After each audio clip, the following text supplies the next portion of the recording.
250 కోట్లతో 'రామ్ చరణ్' హాస్పిటల్ ఓపెనింగ్‌కి పవన్ కళ్యాణ్ అయితే వచ్చినట్టుగా తెలుస్తోంది. So, mega power star 'Ram Charan' 250 కోట్లతో ఒక మల్టీ స్పెషాలిటీ హాస్పిటల్ కట్టించారట.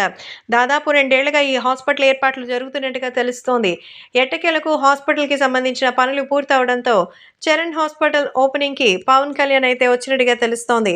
సో, సమాజ సేవకుడిగా ప్రజల్లో ఉంటూ ప్రజలకి సంబంధించిన విషయాల్లో షేర్ చేసుకుంటూ ఉండడం అంటే వీటికి సంబంధించిన విషయం తెలుసుకొని ఎంతగానో ఆనందం వ్యక్తం చేస్తున్నట్టుగా అయితే తెలుస్తోంది. కాబట్టి ఇప్పుడు సోషల్ మీడియాలో సైతం ఎంతో సెన్సేషనల్‌గా మారుతోంది. అలాగే అభిమానులు కూడా వీటికి సంబంధించిన విషయం తెలిసి ఎంతగానో ఆనందంగా ఉన్నట్టుగా తెలుస్తోంది. కాబట్టి సోషల్ మీడియాలో సైతం ఎంతో వైరల్‌గా మారుతోంది. ఏది ఏమైనా అభిమానులు కూడా వీటికి సంబంధించిన విషయం తెలిసి ఎంతగానో ఆనందం వ్యక్తం చేస్తున్నారు. కాబట్టి ప్రతి ఒక్కరు కూడా ఈ విషయంలో మరి భారీగా అయితే విజయం సాధించడానికైతే సిద్ధంగా ఉన్నట్టుగా అయితే తెలుస్తోంది. కాబట్టి సోషల్ మీడియాలో సైతం ఈ విషయాలు ఎంతగానో సంచలనంగా మారుతోంది.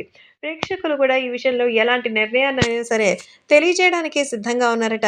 కాబట్టి రాష్ట్ర వ్యాప్తంగా ఈ విషయాలు కూడా ఎంతగానో వైరల్‌గా మారుతోంది. అలాగే అభిమానులు కూడా వీటి గురించి తెలుసుకొని ఎంతగానో ఆనందం వ్యక్తం చేస్తున్నారు. ఇక ముఖ్యంగా ప్రేక్షకులు సైతం తెలుగుదేశం పార్టీ అలాగే ఇంకా మిగతా పార్టీలతో కలిసి పవన్ కళ్యాణ్ రాజకీయంగా బిజీగా ఉంటే, ఇప్పుడు రామ్ చరణ్ పార్టీకి సంబంధించిన రామ్ చరణ్ తాజాగా భారీ హాస్పిటల్ కట్టించడం చాలా గొప్ప విషయమని మెచ్చుకున్నారట మన పవన్ కళ్యాణ్. అందుకే mega power star Ram Charan తన సొంత డబ్బులతో 1, 2 కాదు దాదాపు 250 కోట్ల రూపాయలు ఖర్చు పెట్టి ప్రజలకి ఉచితంగా వైద్యం అందించడమే లక్ష్యంగా మరి రామ్ చరణ్ హాస్పిటల్ పెట్టారట.